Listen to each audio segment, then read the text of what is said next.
ڕۆژنامەی کوردی لە ئاستی ئەوەیان نییە ناتوانێت ئەوەرکانە جێبەجێ بکات ڕۆژنامەی کوردی ئێستا وابەستەی سیاسەتە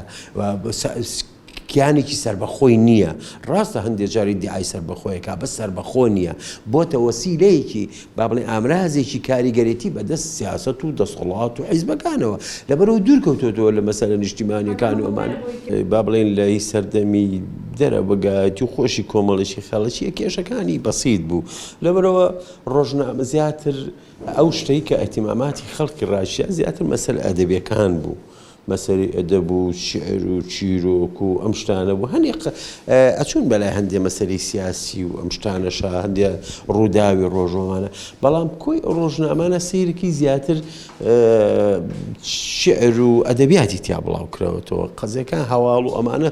لە چاو ئەو مەسەلە ئەدەبیانەیە زۆر کەم بوون هەتا زمانی نووسینەکەشی زمانی ئەدەبی بوو ئەرکەکانیشی لەوە ئەرکی ڕۆژنامە لەو وایان دەزانی مەسەلە بۆ نمونە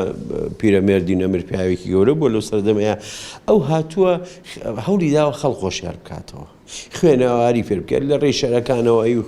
داوای خوێنەواری خەڵقێ کرد مەسەلەن کچان چوون بۆ مەکتەب هەنێشتی ئیجتیماعی و تەربەی و ئەم شتانەیان کردووە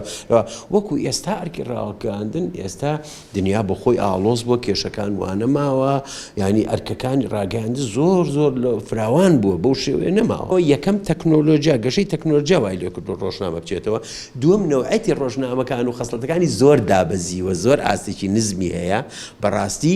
جدی نین لە حەلی مشکلەکانە مشکلە سەرەکیەکان هین ناکەن ئەمە ینی بەڕاستی وای لێ هاتووە ڕۆژنامە و بە زیادە لە سەردەمی پیرەمێردا ڕۆژنامەی ژیان و ژیانەوە کە دوو ناوی جیادوایی کەناوەکەیان گۆڕا کاریگەریی هێزگار زۆر هەبوو لەو سەردەمە خۆتان نەزانە و سەردەمە سەردەمی ڕۆژنامە و سەردەمی میدیای نووسراو بوو ڕۆژنامە و کتێب و نامیلکە ئەمانە بوو توانم بڵێم شۆڕشێکی گەورەی بەرپا کردووە لە ڕووی زانیاریەوە بە تایبەت لە شاری سلێمانی چونکە من وەکو ئاگدارم زیاتر ڕۆژنامەکە لە شاری سلێمانی بڵاوەبەوە ئەگەر بتەوێت لە بارودۆخی ئەو سای کوردستان ئاگدار بیت ئەگەر بە وردی بخوێنیتەوە بۆ دەرەکەوێت خەڵکی ئێرە چۆن ژیاوە و لە بواری ڕۆشنبیری چۆن بووە باری ئابووری چۆن بووە تەنانەت